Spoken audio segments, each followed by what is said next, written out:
First of all, I totally agree about being of service, and there's a depth to it.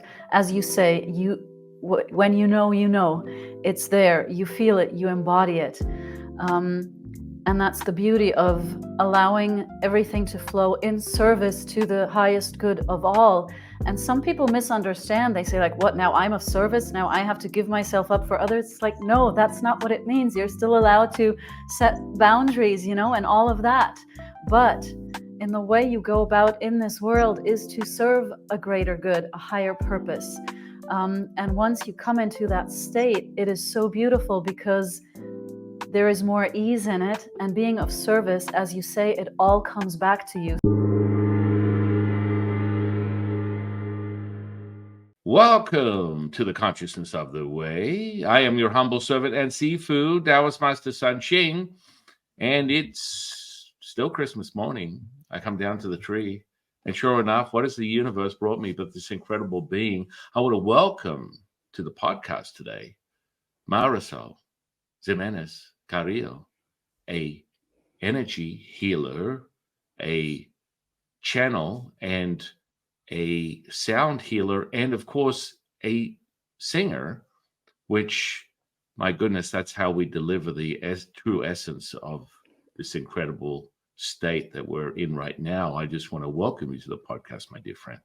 Oh, thank you so much for having me. I'm so excited to be here and to speak with you. Thank you. Yes, it's for all the OGs or the students or the subscribers, they're quite aware of the palpability of the energies that are present right now in this interview, which is so amazing, as it always is. It's like the first time I've ever experienced it. So I'd love you to start with just a little bit about yourself leading up to this point. Yeah, so it's been quite a journey, I can say that much. And I spent over 20 years on stage as a singer, dancer, and actress. So that was my main profession. And by experiencing severe depression in my teenage years and leading into my 20s, I was very overwhelmed by everything that I sensed. And back then, I didn't know that it was actually a blessing. Back then, it felt like a curse. So that brought me onto a long and deep healing journey. And I started to work with people on the side with the energy work that I do, until a few years ago, I switched it around and made this my main path. So I followed my calling completely, and I work as a sound and energy healer. And as a singer, I am in love with sound and always amazed at what that can do. So I work with people in one-on-ones and with groups, and beginning to offer retreats. And yeah, so the sound healing and the music is a big part of what I do. Yes, the somatic syntax of language and the myriad of the verging of these sort of like energies and what it does to the visceral experience for the seeker or the experiencer is really profound. And especially someone like yourself that's able to attune yourself to that resonance that makes it, the experience. So I will take a second here. This is becoming problematic. I'm going to almost let me see what I can do here. This is painful. What do I do? If I do, let me check this out. If I'm seeing what I can do about, you can hear me, right? Yeah, I can hear you. Yeah, I'm going to see what I can do. This is like painful. Has that ever happened? Yeah, it happens. Oh, okay. Sometimes a lot when the energy gets really high, it becomes. it's like really, like, come on. I'm trying to think. If I take the camera out, let me see what happens there. If I take the camera out, let me check this out. Hang on a second. Camera is this one. Is that it? Let me see what that is. No. Okay. Or if you put it down from 720p to like standards, maybe then it'll take a little less.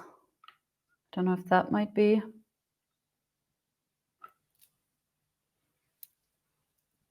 Camera. Okay. All right. Now, can you hear me? Yes. All right. Now, I don't know. I think I'm using the camera on the laptop. Mm-hmm. Yeah, maybe that's. But that'll do for now, I think. There Yeah. we go. Or maybe not. I don't know. You can hear me well. Yes. Yeah. Yep. Hello. There's no crossover. Okay. No. So yeah. So being the vehicle, the catalyst, the conduit for this experience that you're sharing with the seekers that find you through that resonance, it must be quite a profound realization for you. And so the timelines of when you became really aware of this, knowing. Mm-hmm. Can you give us a little bit more of an insight into when that was for your timeline, your life? Yeah, so for me, I didn't have like an awakening where like something traumatic happened and it all went very fast. Like that happens to some people. For me, it was more like a gradual thing.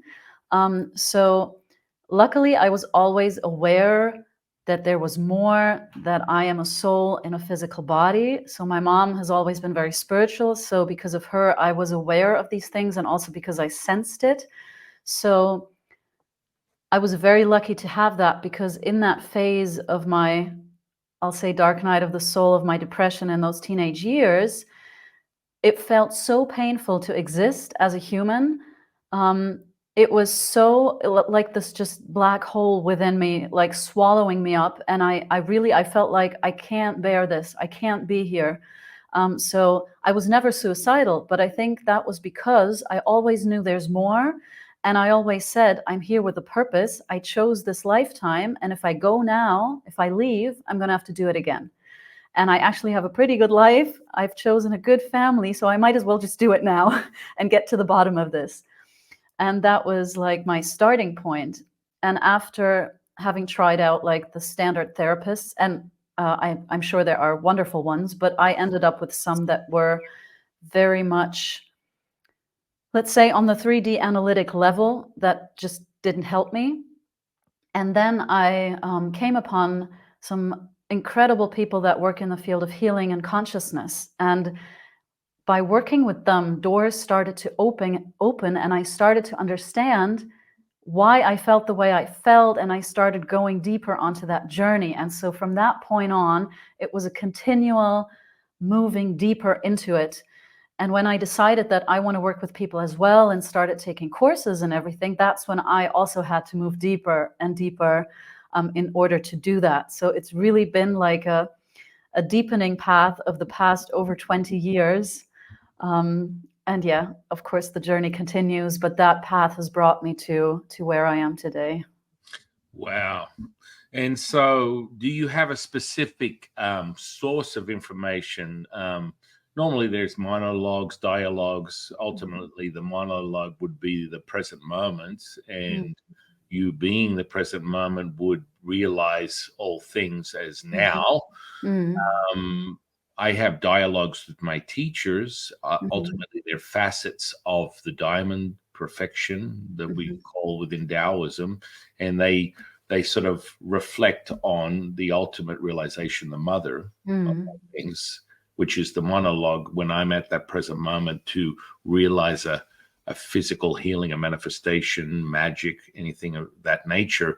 There's that present moment experience. How about yourself? Do you have a dialogue with a specific energy, or do you go right to the source? I do feel that I am directly connected to source, but there are guides and beings that assist me. And it is what you say, it is that diving into that awareness of the present moment, of experiencing that. I think when we started, you said that the fullness that is empty and the emptiness that is full, and it's exactly that. Everything is present in that space. It's nothing and it's everything. And so the guides and teachers and masters, however you want to call it, that assist me, it's a dialogue of frequency. So especially when I work with people, I'm very visual. So I get images. Sometimes it's like I see like a movie, I see holograms, and it's frequency. So, and when I channel a message for someone, it's frequency that comes then through as words, but it's most important is always that frequency. And of course, the power lies in that present moment where everything is connected and time doesn't exist, and you have access to all the different layers in that moment, in that spaceless space. Yeah. So this is always an amazing moment for any seeker to come to that realization. You know, Taoism is a self-evident expression of you returning to who you really are, that knowing. And it's very potent and very appealing to most that sort of start on a metaphysical journey that sort of slowly transition into something more direct in relation to the philosophy, to the knowing, to the understanding of the deeper nature of reality. And so I find that it's very clear when you get to that point of cultivating that there's this sort of energetic potential that is revealed to you, which gives you a very clear understanding of all the things that are presented, the energetic profiles that are. No,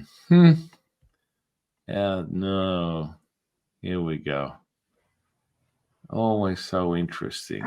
Always so interesting. The energetic profiles that are really presenting themselves and giving you a clear guidance. And I always remind people that it's important that they get a very clear infrastructure of their energetic potential in the physical body. As you know, internal alchemy practices are second to none, in my opinion, for Taoists. And you get very, very deep into the intricacies of those practices. So that you, as the seeker, as the finder, as the experiencer, are able to really apply these things in your own knowing. So, does your source information give you an energetic sort of guideline to help cultivate, to regulate, to give you insight for yourself?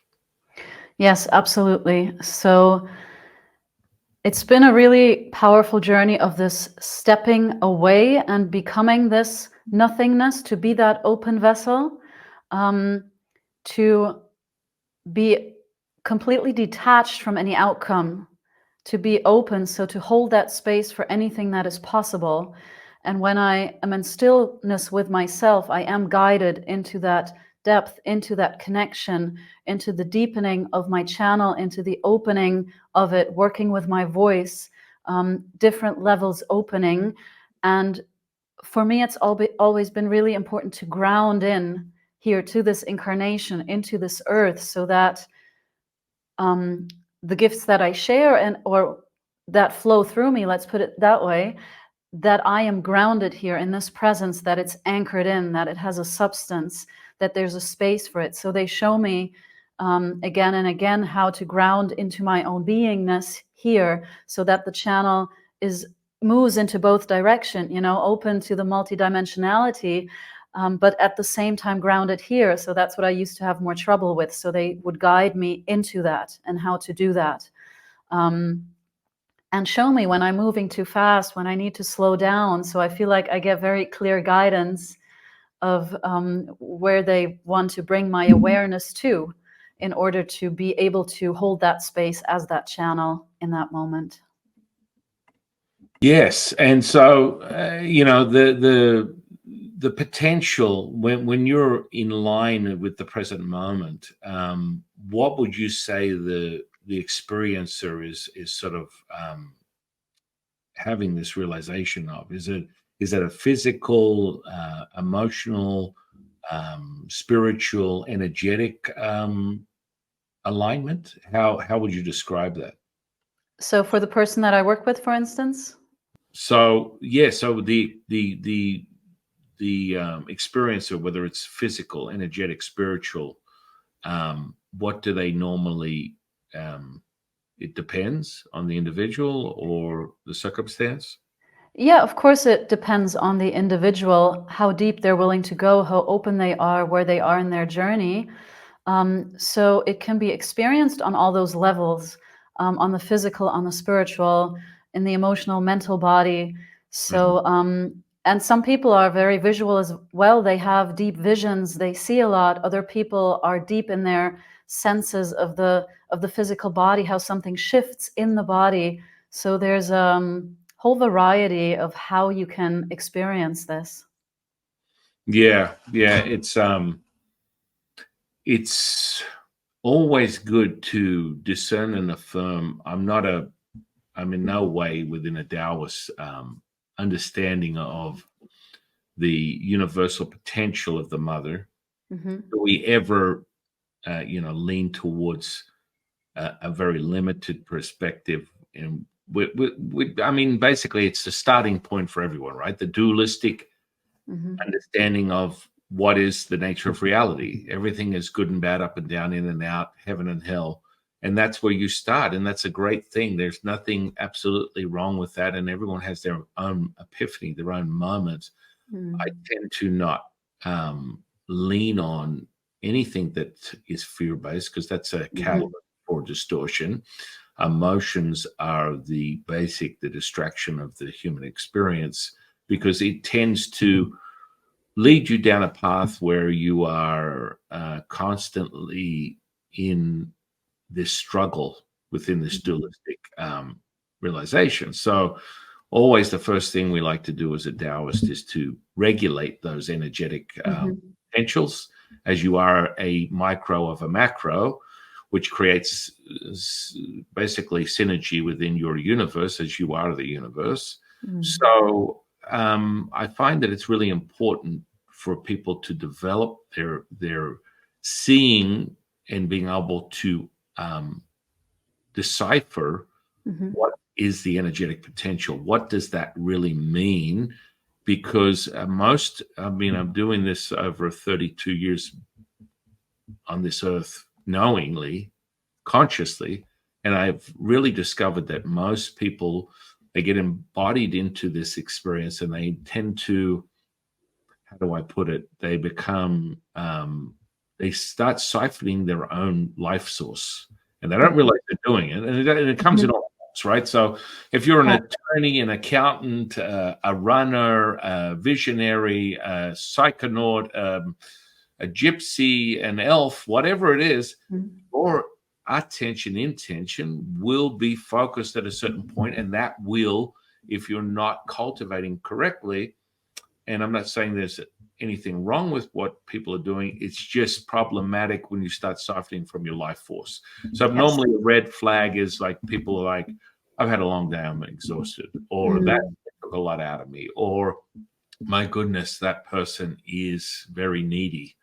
So what Mm. would you say from your own guidance from source is the appropriate way to develop a skill so that that's not the problematic realization. Well, as you say, to step out of fear fully and to realize yourself as that present awareness. Hmm. Um, so that you are that pure channel, as you say, that is not depleted, but that just is, where it flows freely to you and through you, and you serve as that bridge between worlds without your own life force being depleted. And like you say, I think that's a very good sign to see if you do something, how you feel afterwards. Do you feel depleted, or do you feel aligned? Do you feel excited? Um, and I think a lot of people have also lost their excitement for life and for something that they're passionate about, and many don't even really remember what that could be. So to find that spark again, what am I passionate about? What excites me? That blissfulness, that expansion that we can go into, that we feel when we are present and doing something out of the space of alignment, of joy, of bliss. And and to cultivate a way of being where I am present with myself, where I, if possible, free myself of the judgment that I may still be holding towards myself, so that I'm holding myself in that space of loving kindness. I think that's something really important, to learn how to hold space for yourself as you're moving through your daily life. I think that is something that's very essential.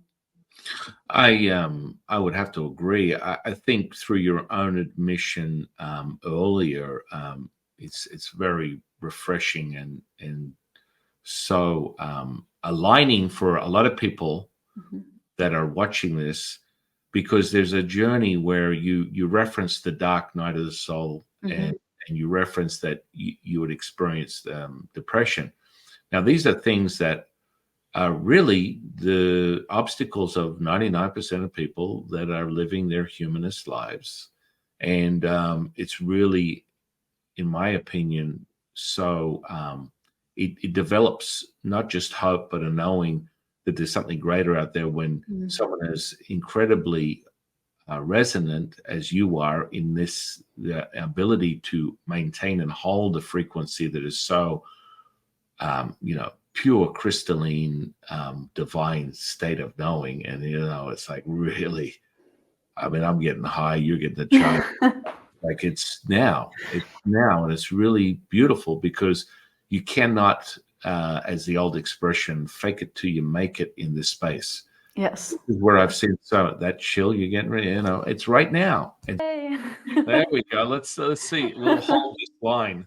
Two of us got too much juice here. There we Yeah, go. but like I said, when this morning, I was like, oh my God, what is this space? This is Yes, yeah, incredible.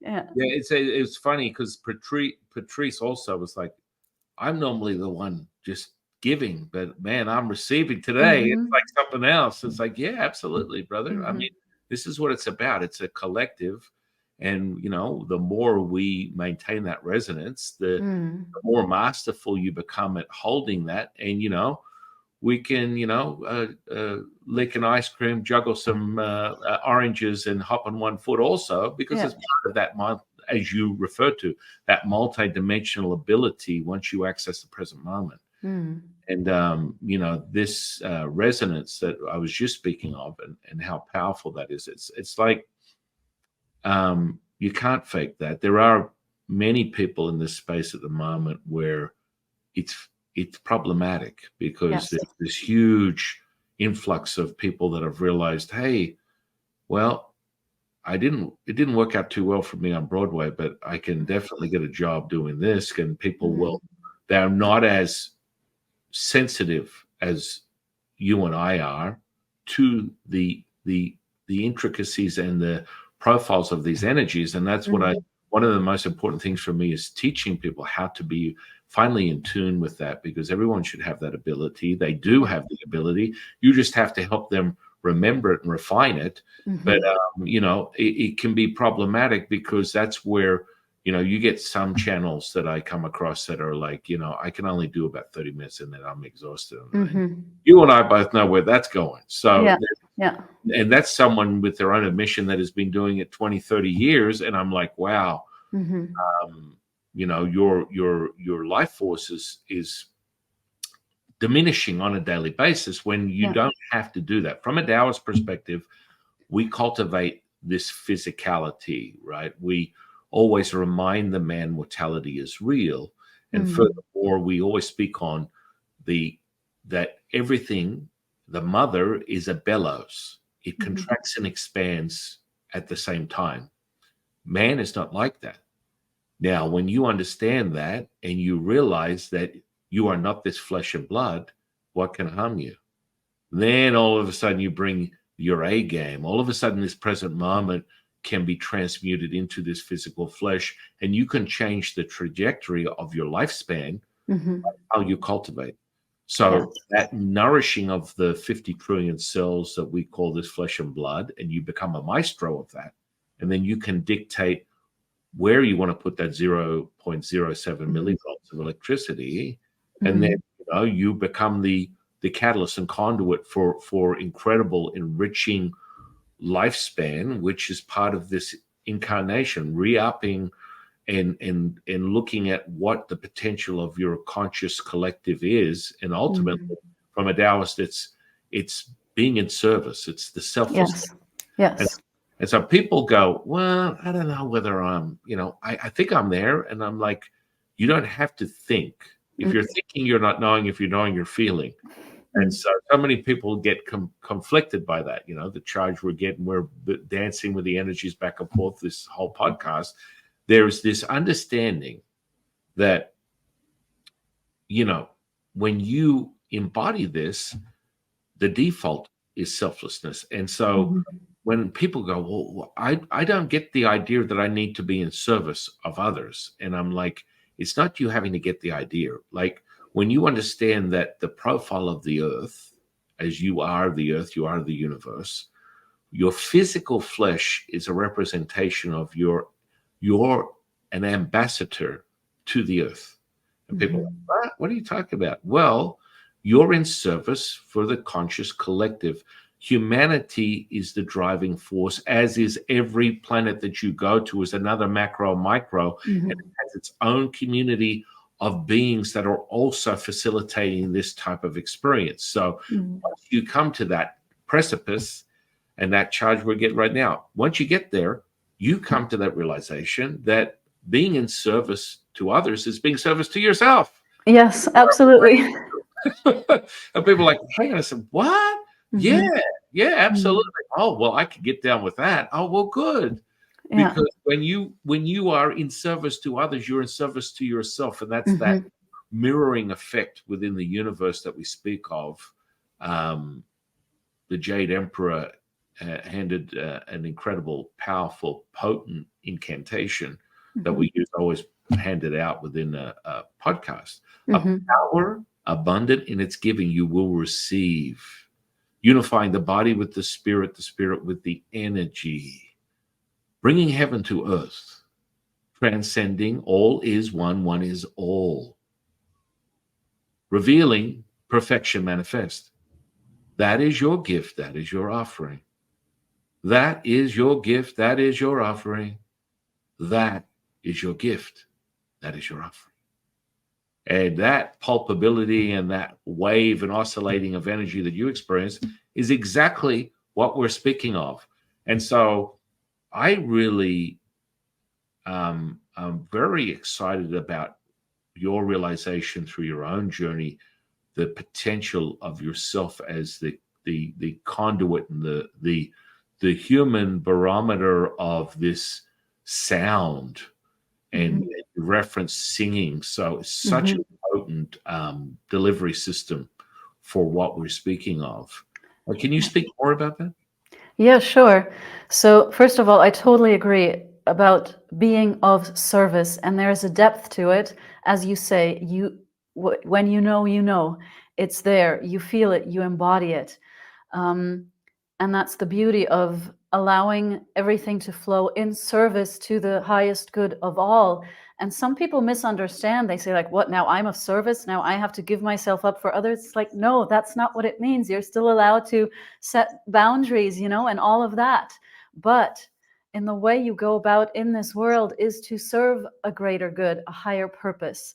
And once you come into that state, it is so beautiful because there is more ease in it, and being of service, as you say, it all comes back to you. So I think in the Tao it says, right, the Tao does nothing and yet leaves nothing undone. And for me, that's basically it, to be of that service, to do nothing, to be that, and yet everything happens and everything is being taken care of and done. It is done by doing nothing. And I think that's just the beauty of that. And so with the sound, it's been an interesting journey, because in the theater work, you rehearse for weeks and you rehearse to quote unquote perfection, which doesn't exist, but you try to get it like as perfect as you possibly can. And in the work that I do now, there is no preparing. There is just being ready always, and an opening and an allowing of it to come through.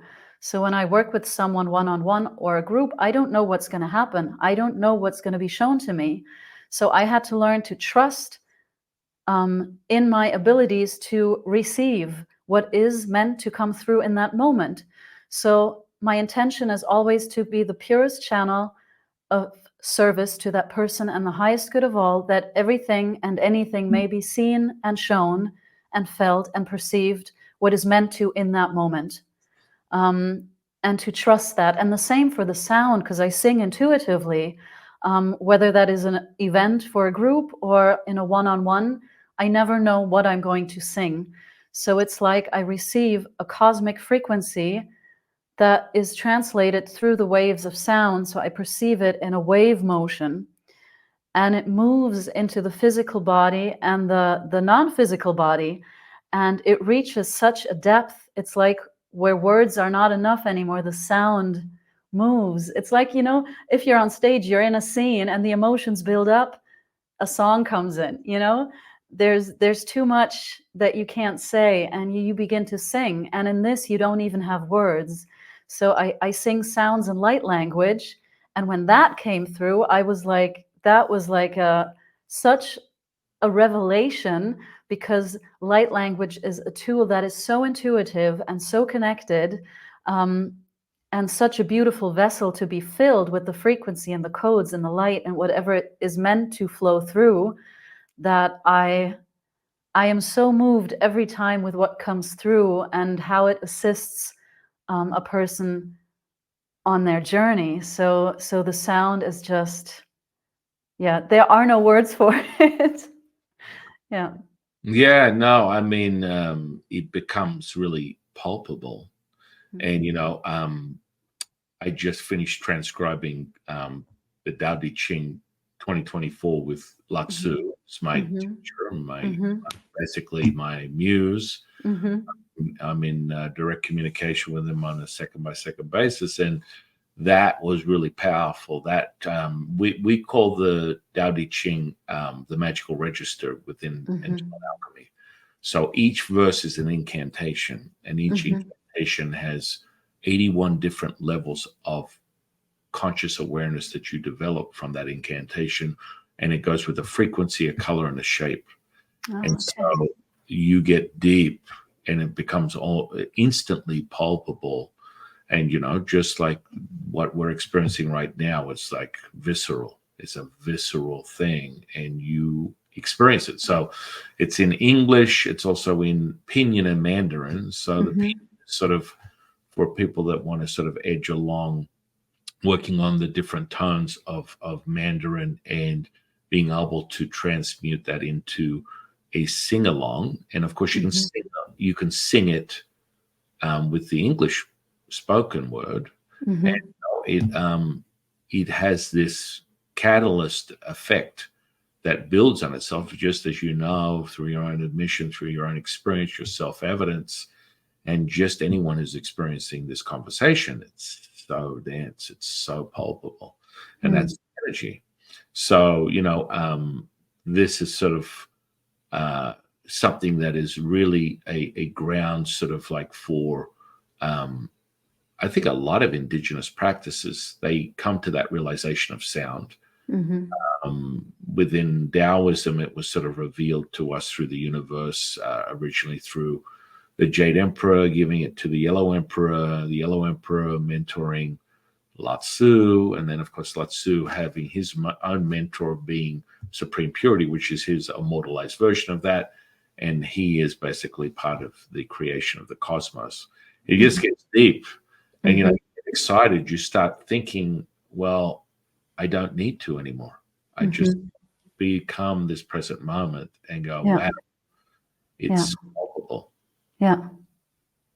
So you have a specific type of sound, and as you're working with the individual seeker, the sound just comes through. Do you speak on anything specific, or whatever the messaging is, you're just going to share it with the audience?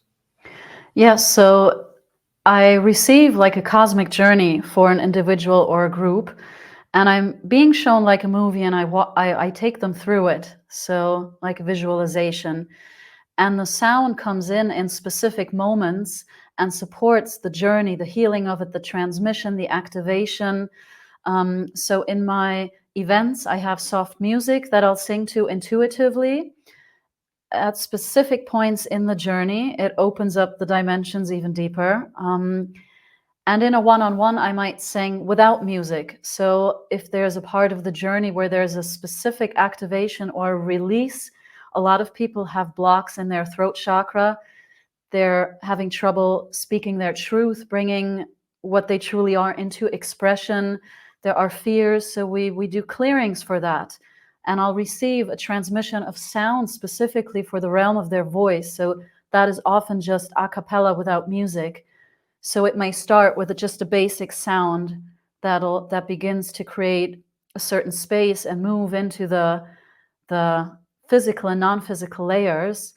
And I'm then taken into whatever may arise. It can turn into a song of sound and light language. It can come back to very gentle sounds, very basic sounds. So depending on what is meant to happen, it just happens, and I don't think about it. So I've learned to just let it go completely, and it just turns into sound in that moment. So depending on the journey and the person, it can be completely different. Yeah. I Yeah. mean, it's almost like I sort of attribute it to rock climbing.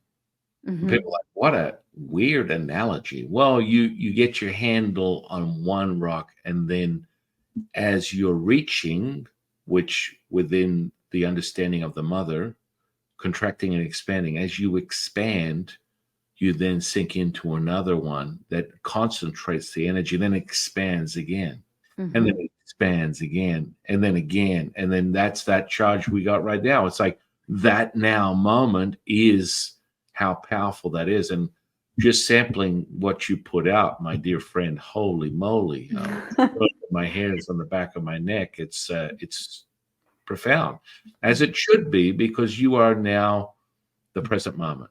Mm-hmm. And that is something that is a mastery that you remember through your own journey and clearly through your direct source, being able to cultivate these practices and then repeat them. I'm all about repeatable experiences that Mm-hmm. be shown and shared to help someone level up their consciousness. Uh, Mm-hmm.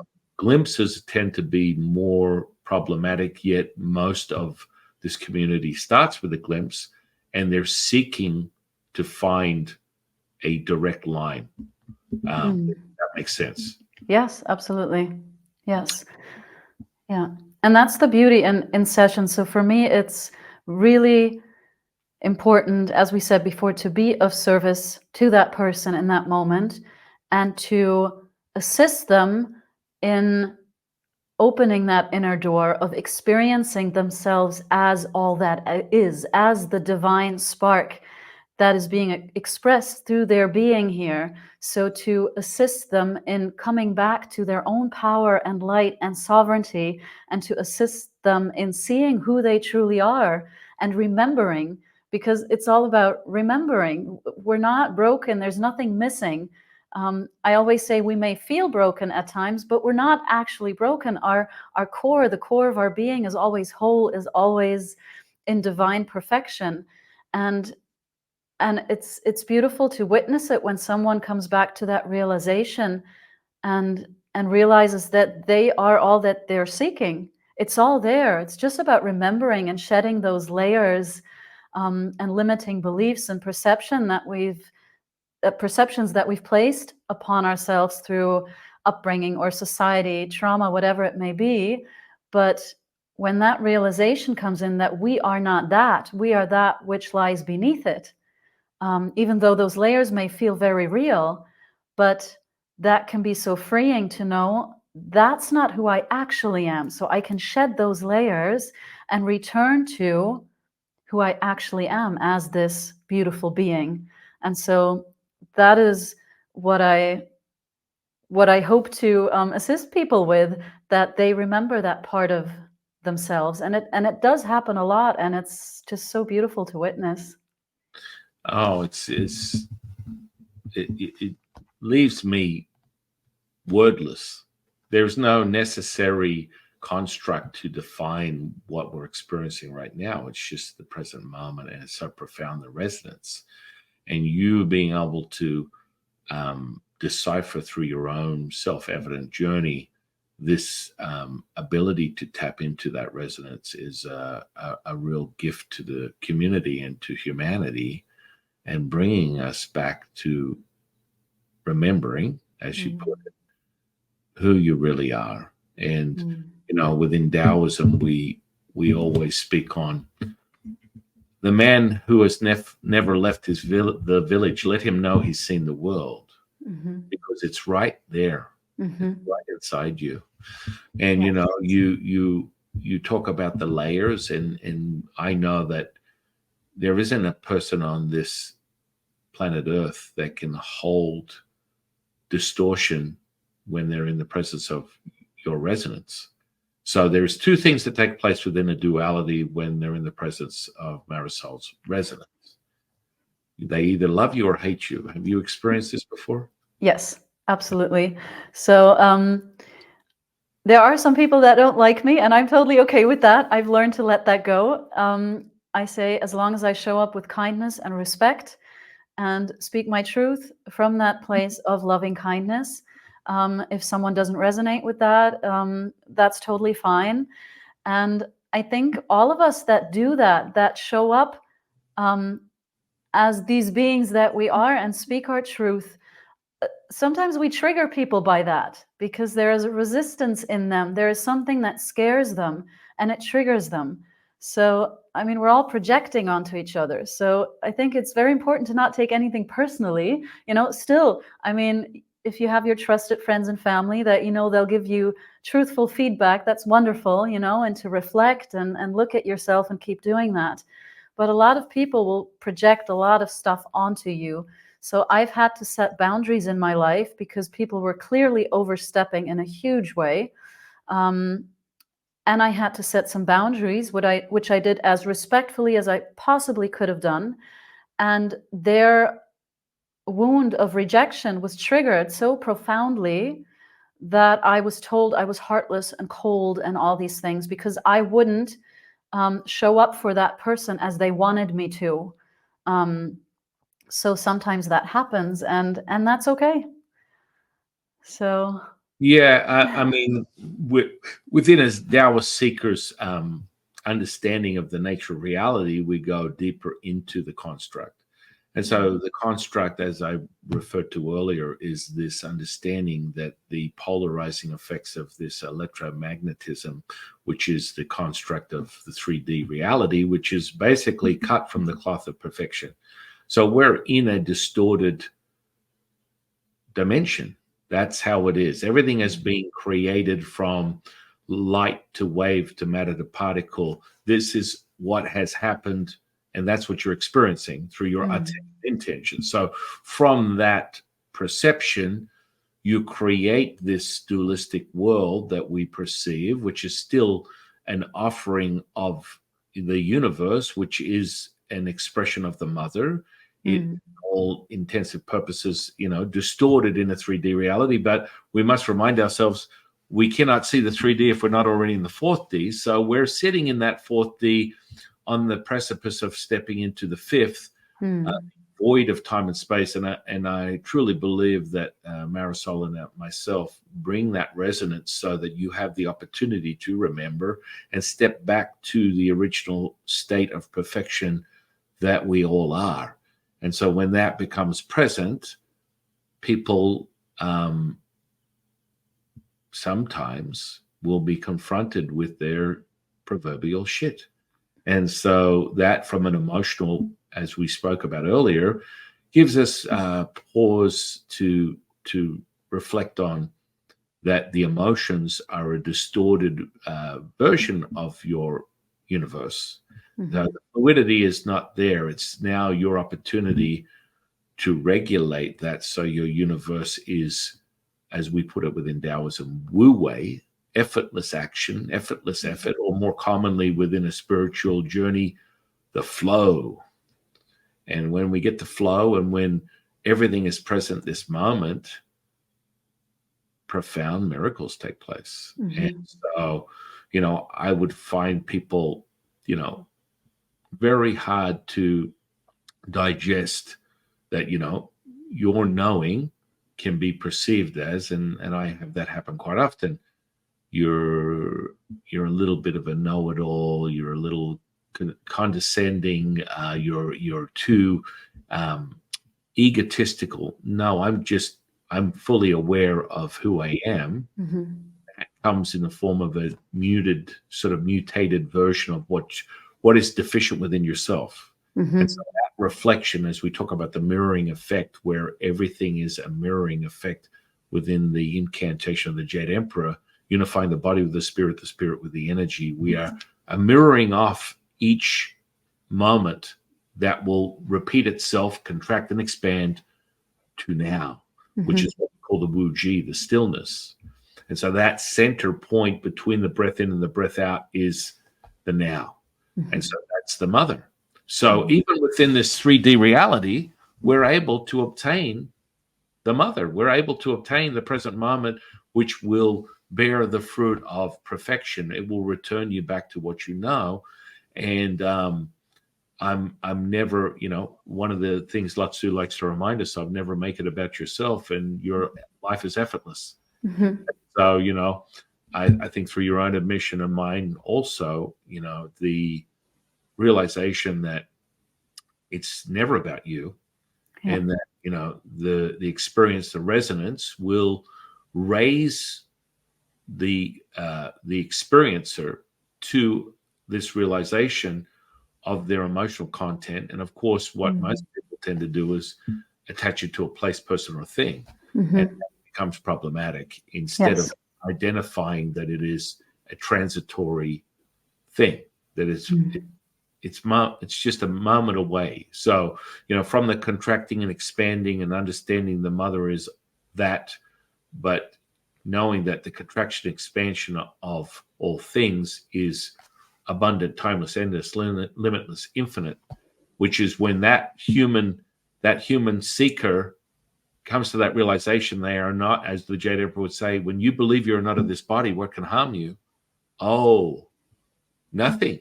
Nothing whatsoever. And so it's not to discard the physical body, as that's an anchor to this 3D reality, and it's part of the expression of your micro to macro.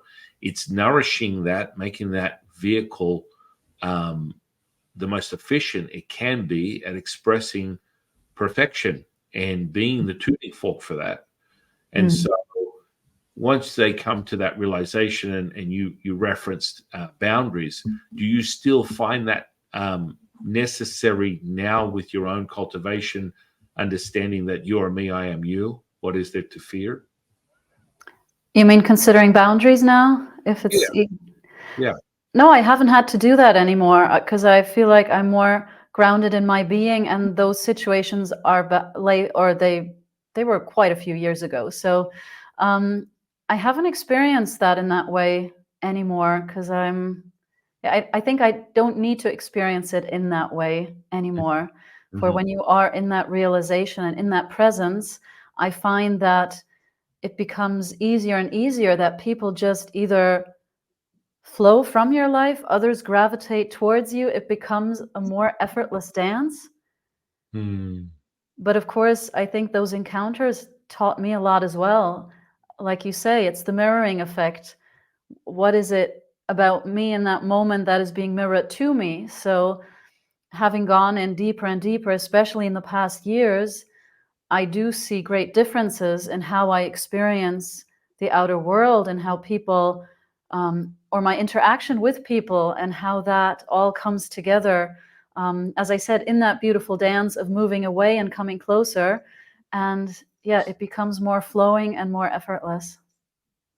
Yeah, it does. It's like looking at it. Now, interestingly enough, when you look at when you're having an experience, do you have certain types of filters? Do you lean on sort of clairvoyance? When you mention the images that come into your mind or your vision, that sounds very similar to how I perform past life readings. So I'll have an experiencer, and when I give them the past lives, the last 9, I normally start with the last 9. It's sort of Mhm. like that. That gives you all the pieces, and from a Taoist perspective, it's the highest point, and that gives them everything. So they sit there with their eyes closed, going up. They're seeing everything in their third eye, every experience. And from what I can sample from your own admission, that's a very similar experience that you're sharing with your users.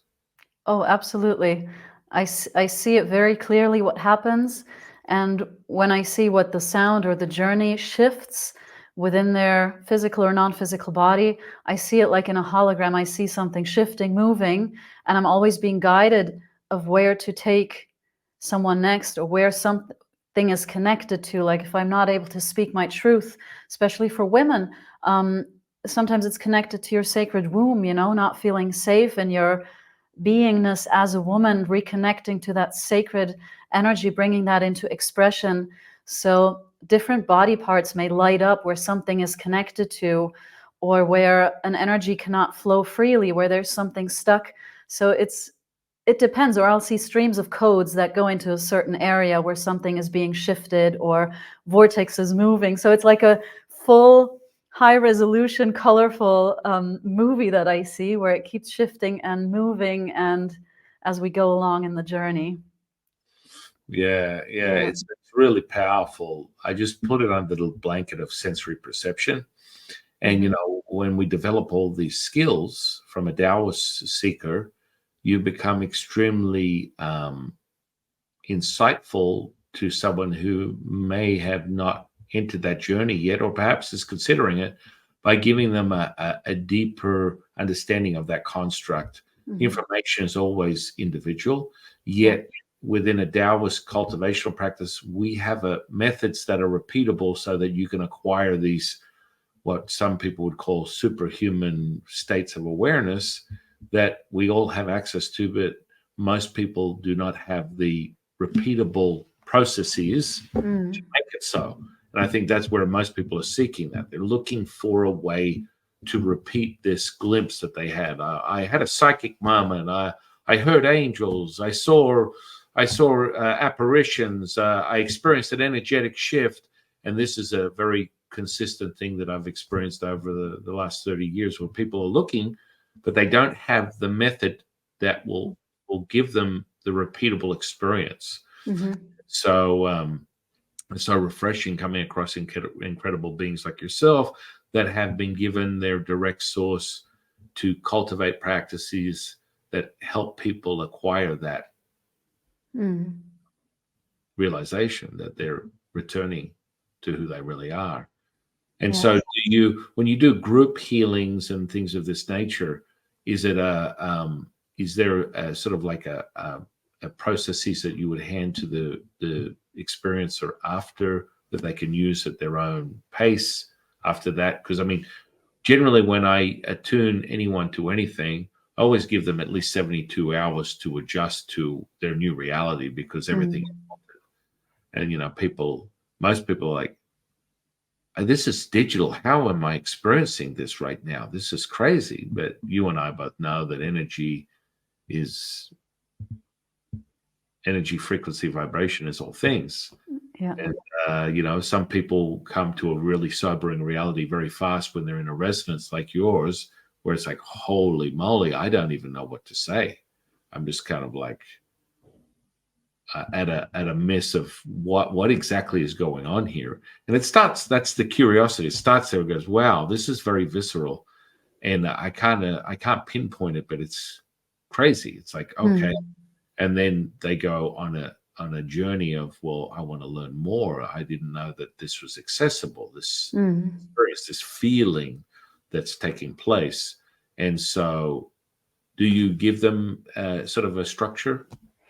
Yes, it does happen. Like within a journey, if something profound has been experienced and anchored in that moment, like an initiation or a receiving in that moment, an opening, I'll be shown what they can do in the weeks to come. Like it can be something very simple, how they can utilize what they've experienced in this journey to continue, or what to do if a moment of whatever the issue may have been of doubt or something else, if that arises again, how they can tap into what they've experienced now again.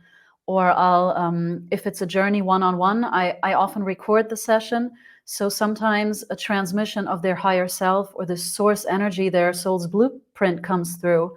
So that their energy will be vibrant in the sound.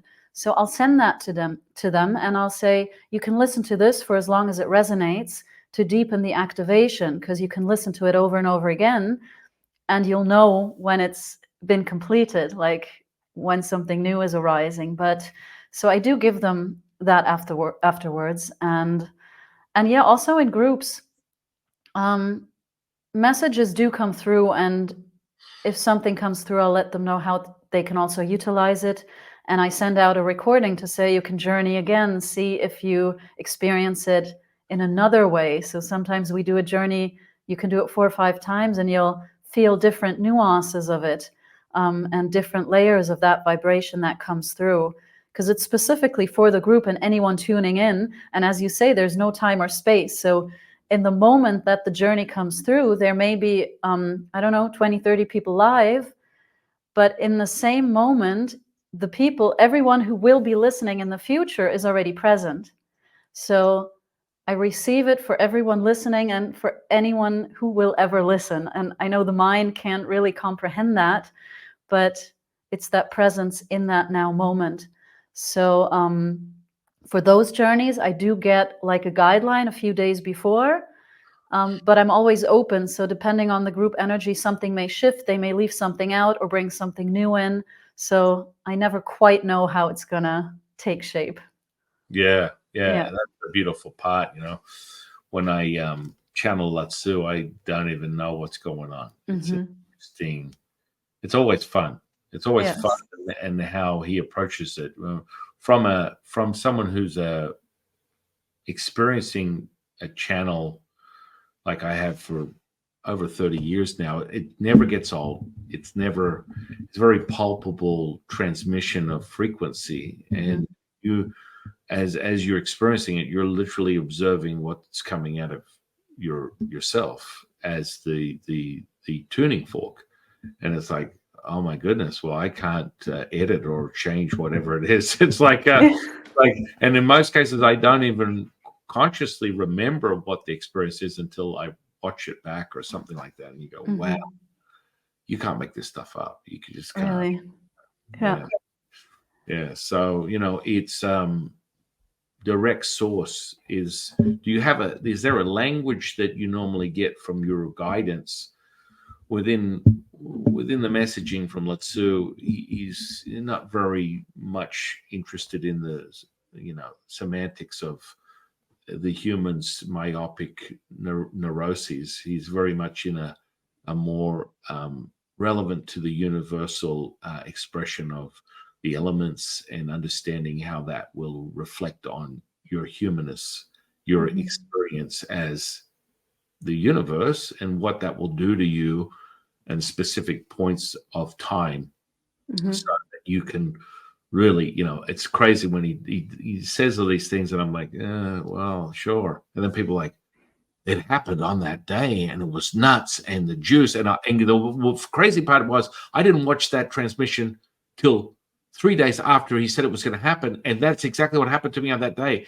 And that self-evidence is, and that's the stuff you and I get in a charge from, is the exciting part, is the part where, and for you, I don't know about you, but for me, I love the way that my teachers teach people through me as a catalyst, is that when we're having an experience, a transmission, a healing, whatever you want to call it, people will be like, before you even said anything, I could feel the sun coming in and just palpating and oscillating through my whole physical body. Then you said the sun, welcome in the spirit of the sun. It's like now, and it's like, whoa, I feel that through my whole physical body, like now. And it's like, yes, this is how you register it. So from a humanistic perspective, it dissolves all self-doubt or skepticism, because you're having this visceral experience that is validated first, before, you know, the intellect goes, well, you said that, so of Yeah. course you made me feel this way. And even that in of itself is, quite frankly, in my personality, ridiculous, because you cannot, if you don't have the juice like the stuff we're experiencing now, it's where it is, where your own journey. It's about the cultivation and the resonance. So you can't make this stuff up. What are your thoughts on that? Oh, absolutely. And that happens as well, that people experience a certain color or something moving in their body that I'll then mention a moment after, like you just said. And that's so beautiful, because they'll also be like, well, you didn't say that yet, but it's already there. It's already in the space. Um, so yeah, that is absolutely beautiful. And you asked about how the language comes through. And for me, it is that as well. It's very expanded. It's all about the cosmic frequency and that ever-present awareness. So it's a very loving, kind, and calm, but very direct communication. I feel like it just cuts through everything and comes right to the core of things. That's what it feels like. And you mentioned light language. So when the light language comes in, I've heard many different dialects of light language, and they all have their own purpose for the seeker and the experiencer, the catalyst that's sharing it with the conscious collective for that moment. Is there a specific one that you're drawn to, or you have reference to where the origins of it comes from, or is it just the universal attunement that you're just direct source? Well, light language definitely is a cosmic language that is received through the heart and speaks directly to the soul. So it bypasses the linear thinking mind, because the mind doesn't know what to do with it. That's the beauty of it. And so, as you say, every light language channeler has like a different way of expressing it. It may sound different. Some people sound a bit similar. So I have my own way of how it comes through. And to me, as an origin, so I feel deeply connected to the Andromedan frequency and vibration. And of course, we all carry different aspects, so not just one. I also feel very connected to the Arcturian frequency. So those are two influences that are very present for me.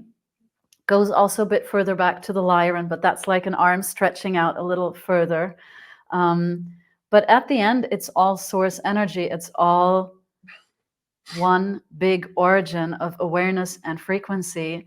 And I feel like I am here to be a channel for the heart frequency, so that the pure divine love that doesn't judge, that holds space, that is kind, and to assist people in connecting to that frequency within themselves, that heart frequency that they hold.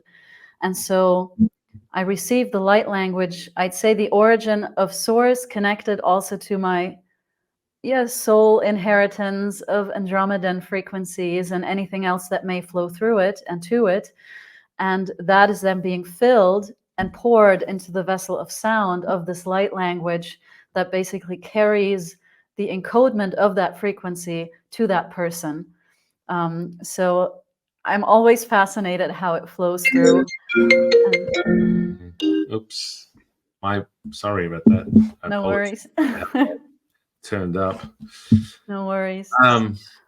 No. Now this is really interesting. One of the first things that I attuned to 30 years ago was a clear senses were full blown in a moment of minutes in my own journey. And since then I use the fundamental rituals and practices for helping people cultivate them themselves as the seeker. And so I always look at people's auras, and your aura is just like shape shifting and morphing into these sort of angelic, sort of feminine energy that's sort of like draped in sort of what seems to be like some type of rum and sort of robes and things of that nature. Very, very ethereal, and the idea that your halo is this solid gold aura is phosphorus white light, and it's Oh, wow. like these trails of what we consider the three major metals that create the crystalline pure perfection, which is platinum, gold, and silver. And so I'm kind of blown away by that. I'm never not blown away, because when I look at people's auras, it's kind of crazy. That has relevance to anything that you are familiar with, or? Absolutely. I do, when I work, feel a lot of white and golden light. And so this might be a stretch for some people, but I don't know how you see this, but actually we are, like, if we connect to other worldly beings as well, sometimes that is us from the future, because outside of this earth, time doesn't exist. So sometimes we connect to aspects of ourself that come back to us here now. So that was really interesting when the light language started coming through. I was guided by a presence where I was like, oh my God, that's such a loving presence. Who is this? And the presence said, I am you from the future. And I got a name and a visual and everything. So when I work with people, I actually see myself with my inner vision shapeshift in a way. And it's interesting you say it with the flowing and the robes. Oh, I'm actually wearing something today. I see this image of myself where I turn into, or it's hard to put in words, but it is a flowing, like a robe feeling of golden white energy that I just feel and sense when I move into that space. So that blends perfectly with what you just described. So thank you so much for sharing that. I appreciate that. Yeah, I mean, it's just self-evident when you become more in tune. I mean, I sit with my eyes open, and it's now it's getting stronger. You're just like tuning it in a little bit more. It's like, that chill we're getting right now. It's like, now it's happening. It is. It always has been. And past, present, and future is this present moment. And it's always, I love having those aha moments with people when, and I don't go normally, if we were in some type of like setting where we're specific, like directive, we would go deep and have a conversation with the energy, and we would have this three-way conversation and really define what it is. But even from face value, I kind of call this what we call psychic drive-bys. I do this a lot with people where I can just read their energy, get their mental, emotional, and spiritual state inside of 30 seconds, because you just read the energy within the field. And it's very self-evident. And most people initially engage with it, and they're like, sure, magic man, give me an aura reading, a psychic reading. Okay. And so I always start with, because this sort of like skeptical sort of state is something that I always start at the bottom. So I'll always start with the initial 9 energy centers for a Taoist. They're called Dantians.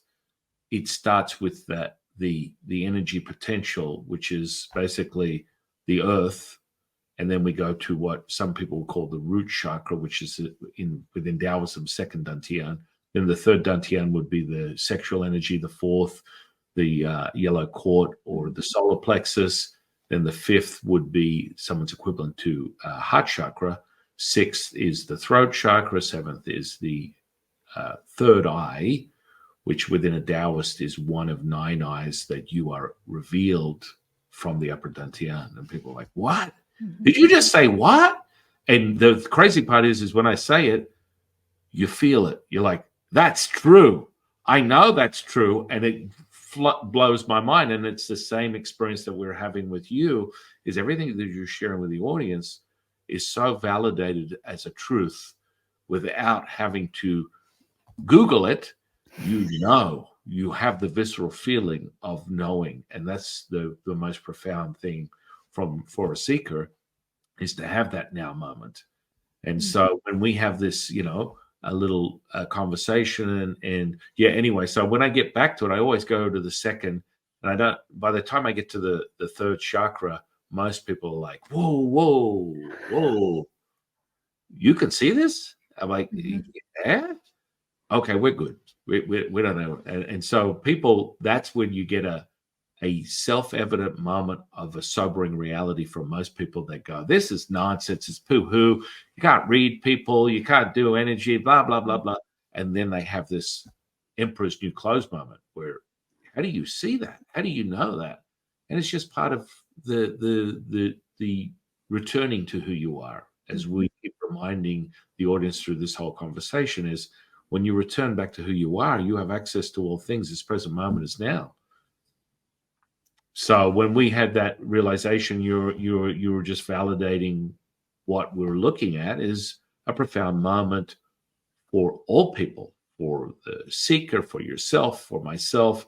It's like the first time I ever experienced it. And I think the gratitude and that appreciation of that value makes it very accessible to me. And, perhaps maybe it's sort of that knowing. Well, it is the knowing. And when you're there, then it doesn't matter. I mean, I do, interestingly enough, there are situations occasionally where, you have people that are like, oh, no, this is not good. Okay, we need to stop because I have that. And, through our own admission, you and I are here.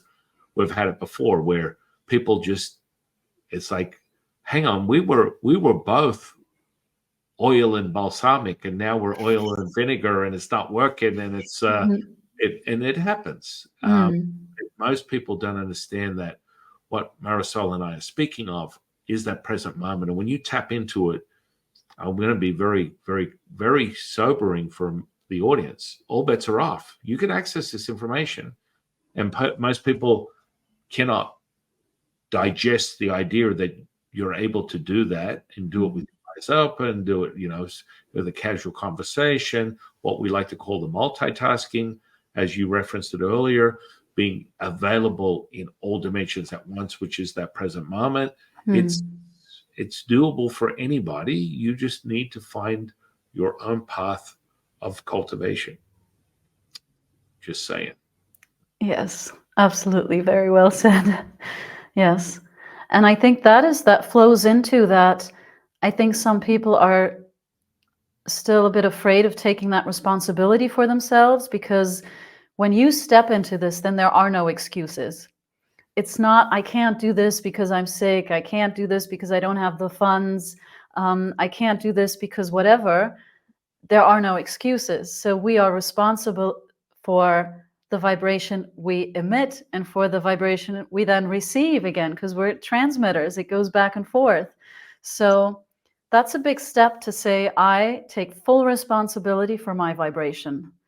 And I think that's a scary part for a lot of people, which is understandable, considering especially people that have gone through a lot of trauma and really have gone through horrific things, to come back to reclaiming that power and stepping into their power and realizing that they have that power, stepping out of the frequency of the trauma, and that's all possible. That can be very overwhelming, of course, especially I work with some women that have gone through severe sexual abuse. That's, of course, a very difficult, deep issue.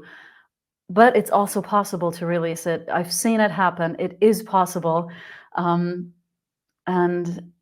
yeah, so yeah, I forgot what I wanted to say, but I totally agree with that. And yes, that's how I started. The responsibility for your vibration. I think that's a big thing to reclaim and to step into. But when you do, it's so freeing, because you know that you can shift everything, and you are the creator, and you are that present moment, and you have the power and the tools to shift your experience. So it can be very freeing once you dare to actually take that step.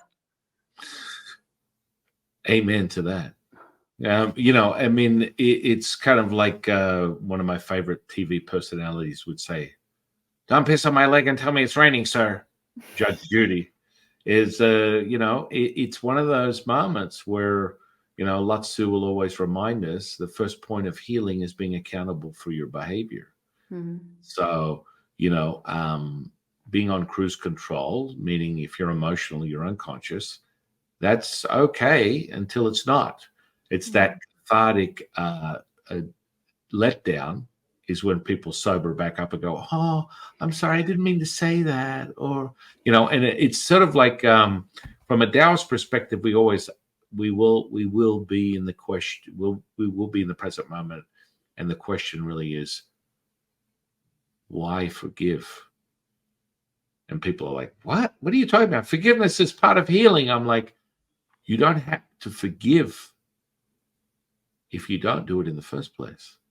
And so there's this moment where you realize, holy moly, the accountability part where I have choices, because that's consciousness, that's the present moment. So instead of looking for approval, which is a deficiency from a humanistic perspective, is realizing that, oh, this present moment, I have a choice. I can embody my anger and make that the catalyst and realize I'm in love with my anger more than I'm in love with myself or my family or a person or a place or thing. And that's that moment where need for forgiveness, when you can absolutely diffuse and dissolve it as a mastered present moment. What are your thoughts on that? Oh, absolutely. That's so beautiful the way you said that. Yeah, you don't need to forgive if you don't do it in the first place. And I think it's also about being gentle and kind with yourself on that journey,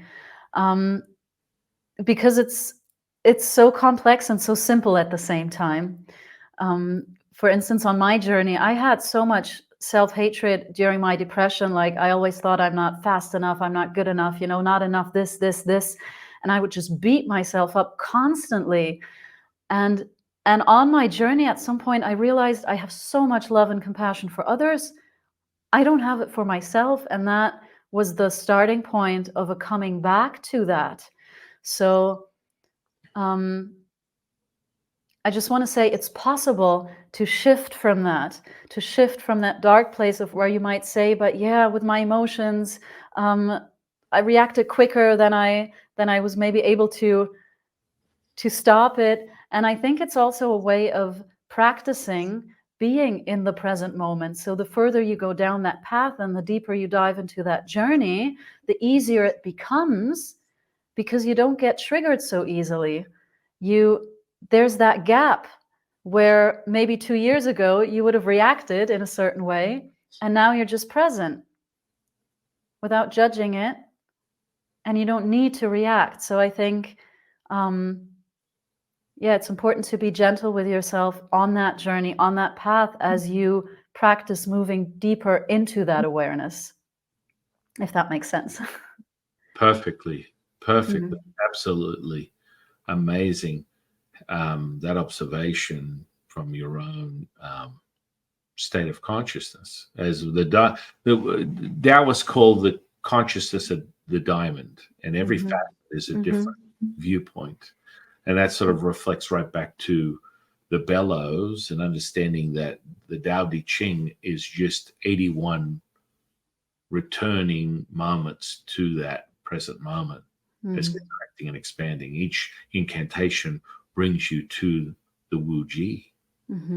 So it's just so exciting for me to be on this journey in this lifetime, to be able to share space with incredible conscious creators and leaders like yourself that are creating a remembrance in a space, a resonance for others to be able to step in and go, oh, I'm home. I'm back. I've returned. And it's sort of like, that's the cycle of contraction and expanding. Going back to that center point, which is the center of all things. Yes. Yes. Well, this has been an incredible conversation today, my dear friend. Thank you so much. I enjoy speaking with you so much. Well, I'm going to invite you now to come back on the channel in the near future, and we'll continue this conversation. And furthermore, I would love to, collaborate with you, and we can do some group things together, because that's always fun. That's always a lot of fun. And I was thinking about Patrice too, because he always talks about that. So I would love to get into a deeper knowing of that. I'm putting together,